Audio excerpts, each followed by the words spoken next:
and we keep repeating the functions of PAP in terms of the protocol deliberately, that we should be engaged with the AU programs, policies, and policies and other directives, so that we make sure that what the AU says, what every organ of the AU says in terms of programs, Agenda 26, where are we? And the PAP should be visible in projecting the continent in terms of its programs, policies, successes, and other evaluation and monitoring mechanisms. So we've been part of that monitoring and evaluation of AU programs, regional economic communities, regional parliaments, national parliaments. I think we are more confident in riding on the correct path. Previously, sometimes we concentrated, you see, the reports were more of activity reports. Previously, it was like, if you attend a workshop, you have performed. So you see, tomorrow, Kumalo, I'll be presenting a performance report, not activity report. That has been one problem. As part of repositioning, we are repositioning to a performance-oriented institution, not one which thrives on activities. There's a big difference. Just an activity means we went to attend the workshop and you came back. What are the results of that workshop? You don't know. What are the outputs? What is the impact of what you are doing? When you deploy resources, what is coming out of those resources? That's part of repositioning. Right, the Tigray and Ethiopia talks currently taking place here in South Africa. No, that we are not privy to progress so far. Although we are aware of people who are around from the AU, we have met them, but we are not privy to progress so far. Thank you.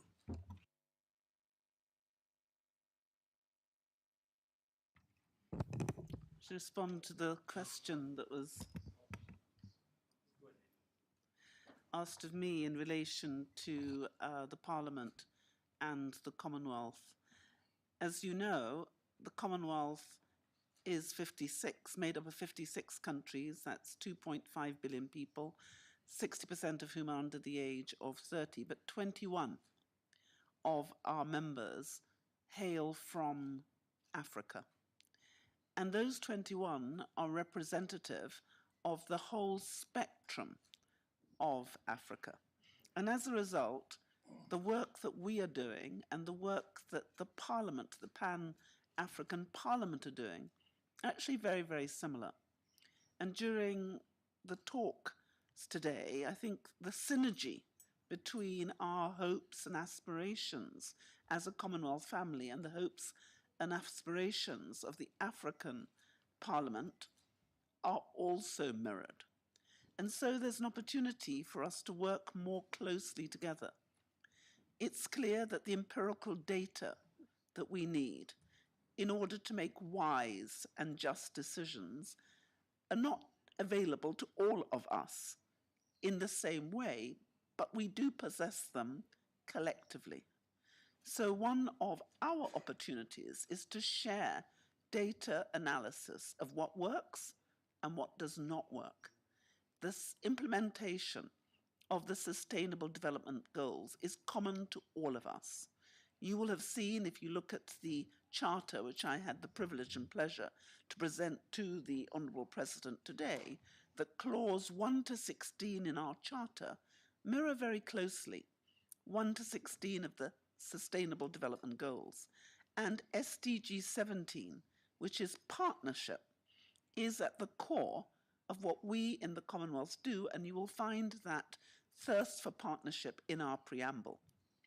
So this mirroring is incredibly important, and what we've seen is what we in the Commonwealth, as 56 countries representing 5 regions, are able to do, sitting round a table, is to look at the global problems that are absolutely challenging all of us and come to a more holistic response. And in the Commonwealth, we have been able to share not just our successes, but also our failures. So that if one of our member states spends a dollar, a penny, a rupee, then no other member states needs to spend the same dollar, penny, rupee. And that means that we will together be able to go faster, easier, better, and more successfully. And so if you look at the things we're doing in our connectivity agenda, you will have seen that Commonwealth, intra-Commonwealth trade has grown exponentially. And notwithstanding the downward turn that we have all seen globally, trade in the Commonwealth has been maintained and has actually grown. We have $768 billion worth of intra-Commonwealth trade. And when you look at the small area of growth that we've had in the last 2 years, this has come from digital trade. And that's why today I was talking about the power of digitalization, the power of technology to drive the economy, for us to narrow the gap between the money we need to deliver on the SDGs and the money we have. And one of those things that we are able to do together, and I hope that this Parliament will be one of the absolute engines to drive this, is the delivery of the African Continental Free Trade Area, also the implementation of the Commonwealth guidelines on anti-corruption, which was agreed in Kigali in June of this year. It is something that all our leaders adhere to, but I know that there is a thirst in Africa to address this issue of corruption, because if we are successful in doing that globally, including Africa, then we will have the money that we need to make sure that our children are able to take advantage of their future. But it's incredibly important that we work together on that future for our young. The African continent is the youngest. You'll know that the median age in Africa is just over 19. Now that is a powerful opportunity, but it's also a considerable challenge. So we are going to have to give our young people the tools they need to be able to make the contribution they can make through innovation and development to achieve their future in a way that will be better. And at the moment, we have to be honest that the education system is at best sometimes an 18th and 19th century education system for young people who have to face the 22nd century problems. So there is a huge need for us all in the Commonwealth and in the African Union to come together to modernize, to innovate, and to make sure that we give the tools and the skills to our young people so that they can be the future we want and the future they need. And we can do this if we choose. It is dependent on all of us to put our shoulder to the wheel in solidarity, to work together hand in glove, sharing everything we know, everything we have, to make sure that this world is a safer, better place for all of us.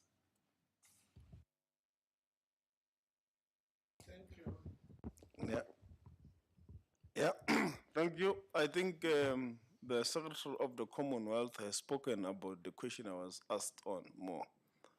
What then becomes the role of this parliament and governments in Africa to unlock the full potential of young people in this continent, which is youthful, as she said. Indeed, it is important that this platform of PAP does develop the laws that will enable to unlock the full potential of young people in the African continent, which will also enhance the work that is already underway by various governments across the continent, so that we see the stamina, the innovation, and the creativity of the youth of the continent being exhibited in the various platforms across the continent in terms of digitization, in terms of innovation, in terms of the energy that they can use to unlock the economy, to challenges related to safety, and various issues that are affecting the continent. So it is an important platform. it has got a role to play to unlock this potential. Thank you.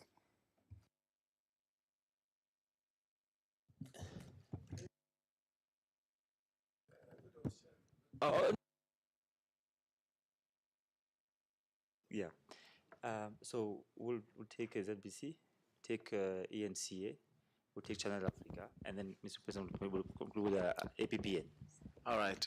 Thank you very much. I have very few questions, really. Let me start with you, Honorable Minister. One, you did point out that the government is really working towards ensuring that the Pan-African Parliament is hosted under one roof. I just want to know who's going to pick up the tab there. Is it the South African taxpayer?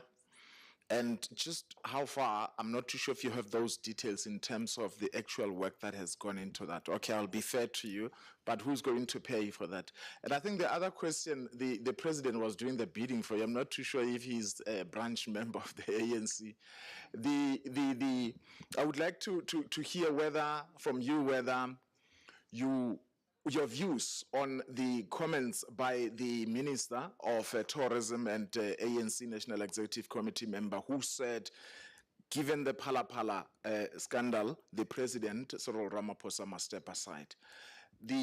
My other questions come to you, Madam Baroness, and one is on the sanctions. The president of South Africa, when he met with the US President Joe Biden, did raise this issue to say sanctions on Zimbabwe are hurting not only the Zimbabwean economy, but also South Africa, because Zimbabwean nationals are flocking to South Africa.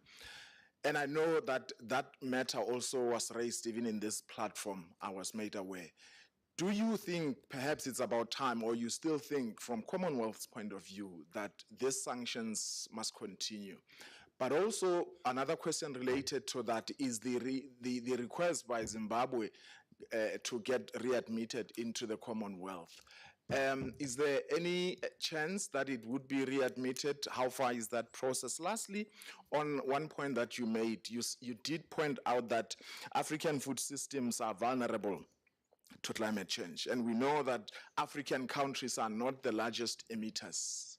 The culprits here would be the big industrial countries, your China, India, perhaps, and in the US. In that regard, how then should those who are culpable when it comes to emissions, what role should they be playing as the poor African countries are scrambling this phenomenon of climate change, and as a result, millions of people likely to continue to go hungry? What must be the role of the biggest emitters?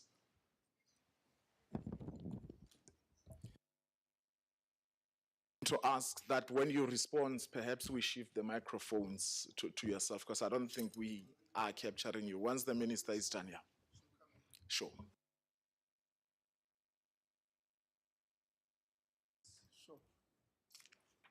When should I respond now? No. Okay. Okay. Now, thank you. Indeed, the issue of the permanent infrastructure is part of the host agreement between the PAP and the hosting country, in terms of how the cost will be shared between the government of the Republic of South Africa and PAP. So that is what I raised earlier on in the speech, that indeed we have looked into all those issues, and we believe that the obstacles that had stood in our way to ensure that there is this permanent infrastructure are now being attended to and being dealt with, and we remain committed to that host agreement as points, and we will attend to this issue hopefully soon and respond to the PAP in terms of the challenges that the president of PAP has raised. Indeed, as you are aware, he's not a member of any branches of the ANC. I think he was speaking in the context of welcoming me in this platform and what the African continent needs. The issue that you have raised of Phala Phala, I can only say that The ANC has got its own rules and guidelines of dealing with the issue of step aside. And the step aside rules that were adopted by the NEC, which my colleague is a member of, stipulate that when someone has been charged for any offense, that person must step aside. And if there are allegations that someone must subject himself or to the Integrity Commission, and the current president has, as an accountable member of the ANC, subjected himself to the Integrity Commission and appeared voluntarily.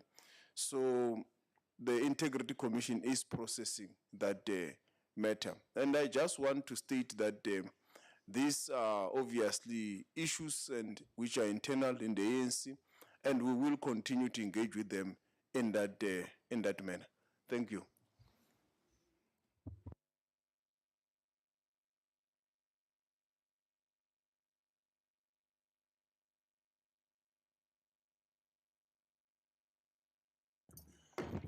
Firstly, can I say thank you very much for the question.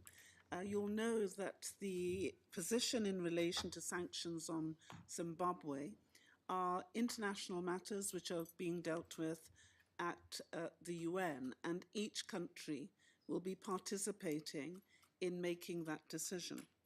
But if I can come to the question which affects us most directly, the Commonwealth most directly, it's of course the readmission into the Commonwealth by Zimbabwe. And Zimbabwe has made an application to come home to the Commonwealth.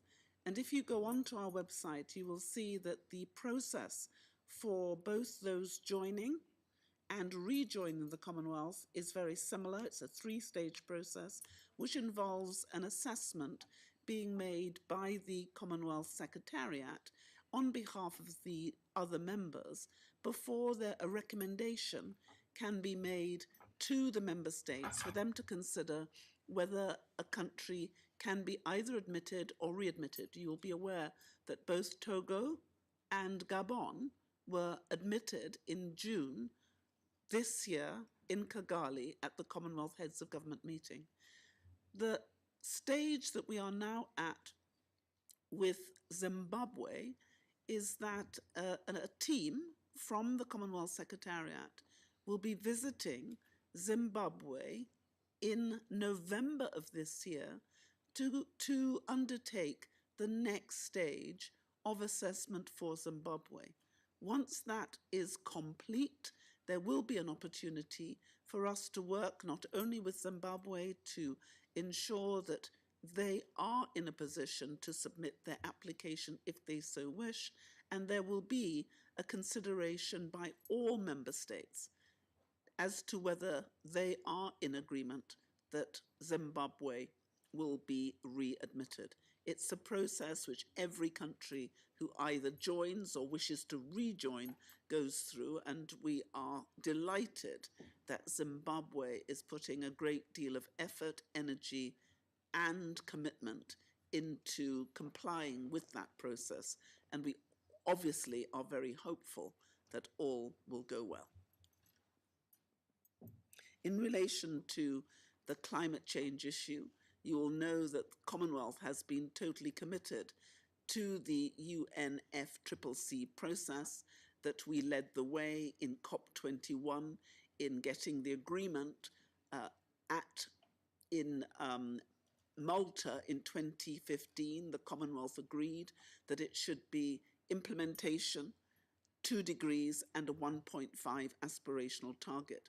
The Commonwealth has continued to press vigorously for there to be a replenishment of the fund in relation to the needs and the needs of our countries who are not responsible or who have committed and contributed very little to the current dilemma that we are now in, but are most in need of support.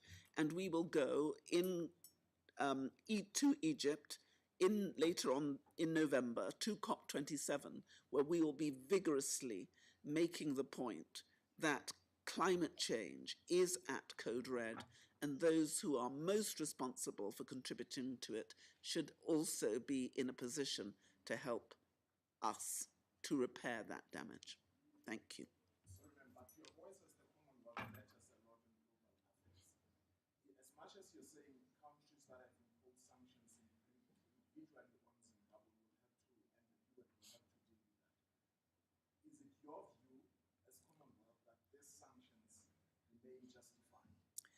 This is one of the beauties of being in the Commonwealth, is this is not a treaty-based body, and when it comes to individual countries taking individual views in accordance to their sovereignty, the Commonwealth does not bind those countries. So in relation to matters such as sanctions, this will be one of the issues where individual countries have, as you know, taken individual different positions.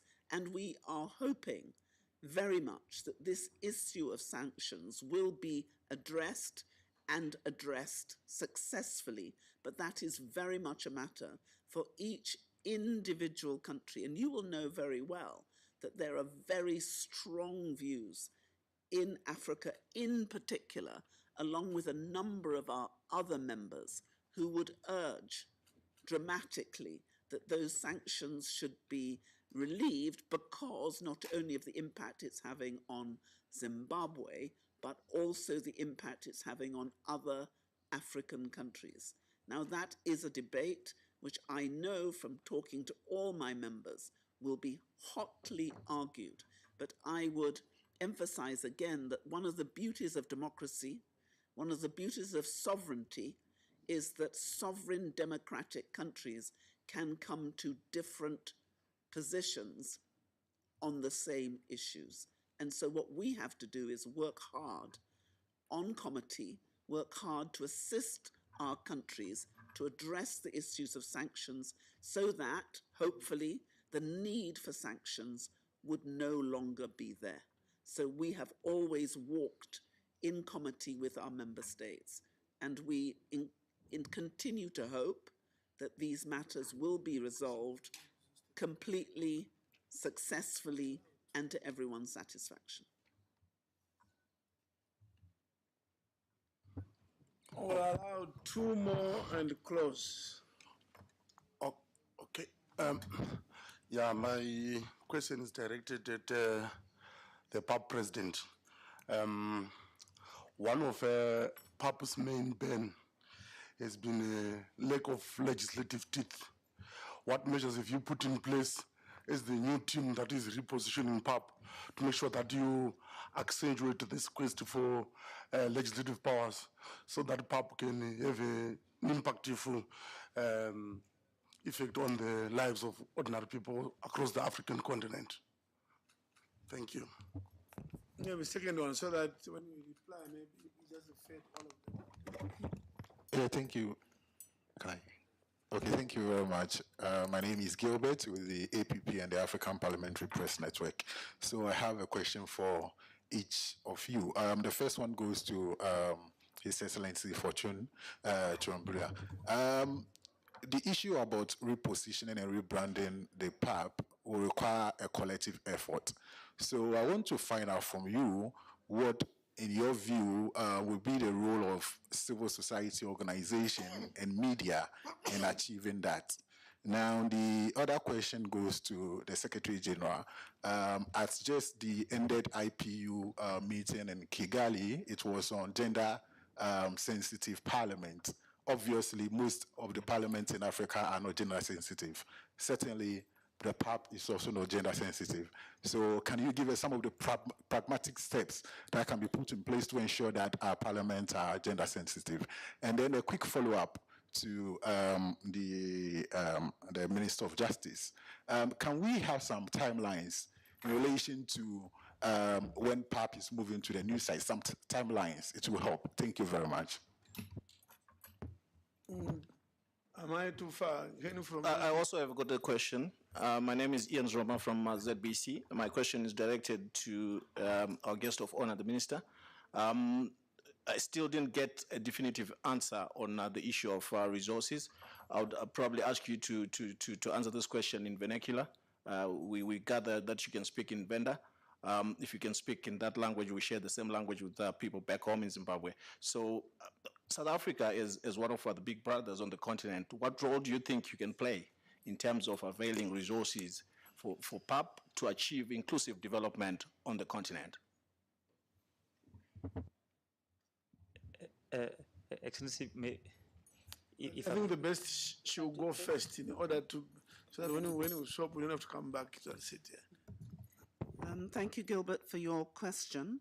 I think that there are two ways in which we can make a significant difference. One is making sure that we mainstream gender into everything we do. So it's not just an isolated add-on, but it's an integral part of every policy, every program, and every initiative. So if you look at the issues in relation to health, there are issues for gender. Education, issues for gender. Young people, issues for gender. Trade, issues for gender. Environment, issues for gender. So gender impacts everything. And if you look at what we have done in the Commonwealth, we have created toolkits which assist our member states to mainstream these issues. The other very successful thing that I would certainly urge those who are serious about gender to do is to look at and to adopt the new SMART performance management process that we have created in the Commonwealth. SMART, which is our performance management process, and has meant that we have created generally accepted performance management principles for government.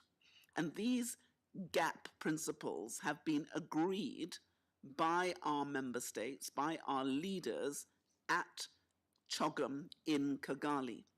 And what that performance management system does is it provides a transparent, real-time process by which we can keep our governments to, or keep them to account in relation to performance. And one of the big areas of performance is making sure that our men, our women, and our young people have an equal opportunity to deliver on the talents that they have in a way that will make a material difference and deliver the SDGs.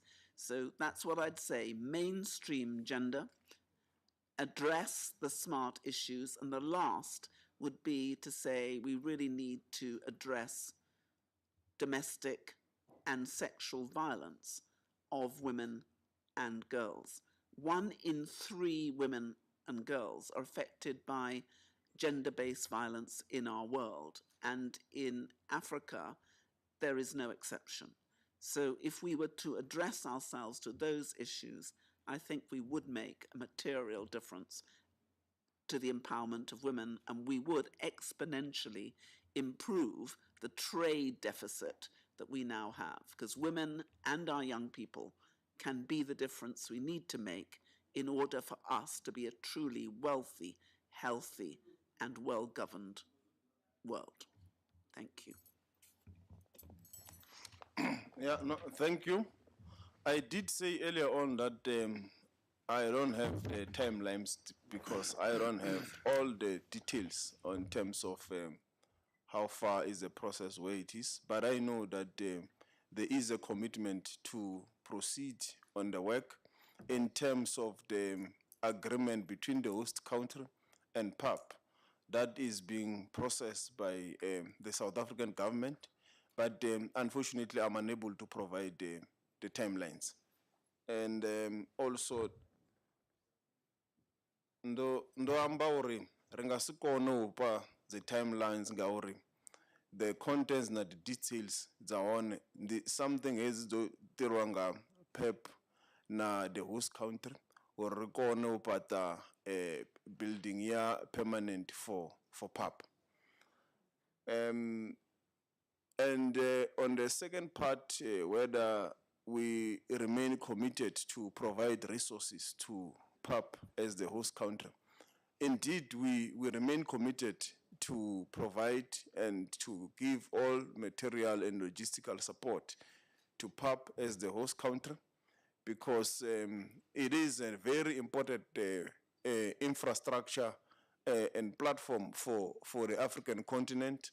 And for us, it's an honor to be hosting all parliamentarians of the African continent in the South African soil. We, however, still continue to state that while we will provide the support, we will continue to give all the logistical support. It is also the responsibility of all member states to continue to provide the support and share. And we understand that we have got a bigger responsibility as the host country. Thank you. I'm not sure if there is another one which I missed, but I think these were the two questions that were directed. Yeah. Mine were on the protocol Malabo. What are we going to do as a new bureau? First of all, we really want to be legislative as a parliament in order to have teeth. To have teeth, we have to be legislative. Some of the controversies around the protocol, there are countries that say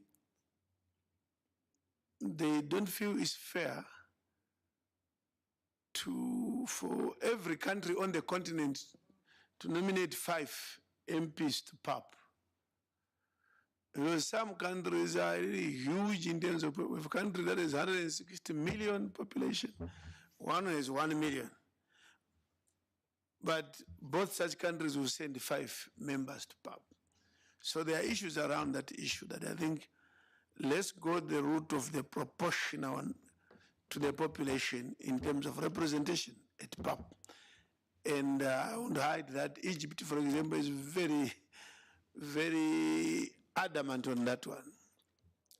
There are those who think the outfit could be too expensive for them because it means members of parliament will have to spend 1 month, 2 months, if not almost half of their time, or at least 40% of their time in South Africa.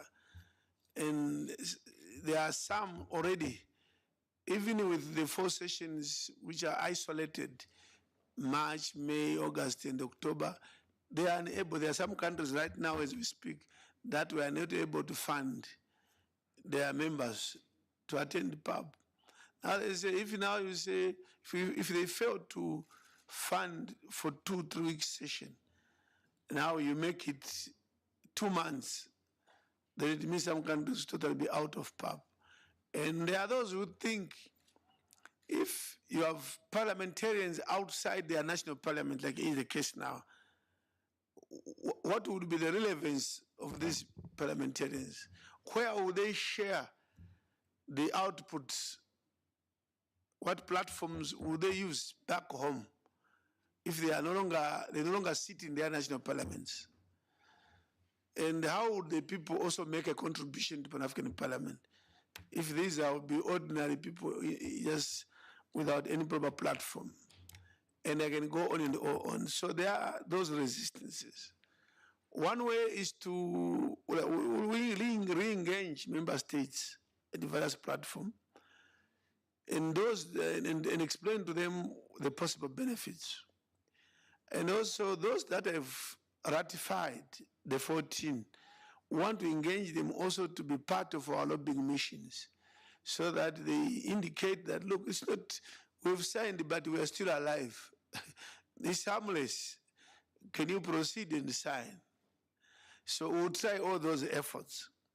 But I think ultimately there may be need to be a bit more flexible from both those that signed and those that haven't signed. We may need to relook on one, if there's 1 or 2 provisions that are locking up everything. It may be wise to have some negotiations on those provisions that are being resisted by some member countries so that we move forward. The media in this whole repositioning thrust, in effect, we've worked with the media from first day. When we relaunched PAP, we try far and wide and deep to work with the media, and we believe we are making the media. I did propose to our media in August, September, that let's create a platform for ourselves, for PAP, media and PAP, media and civil society.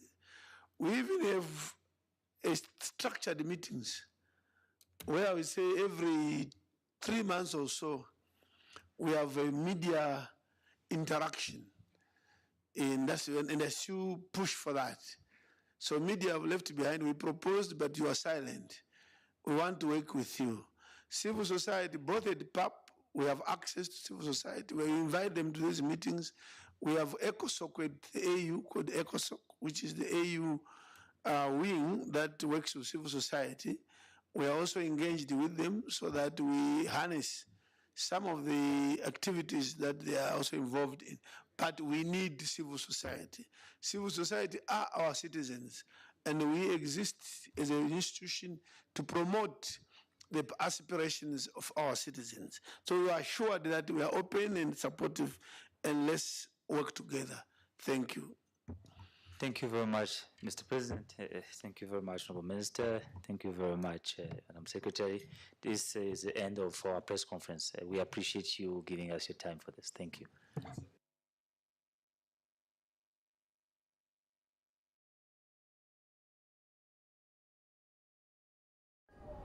Your best hates being stuck in a slump. Slow Mag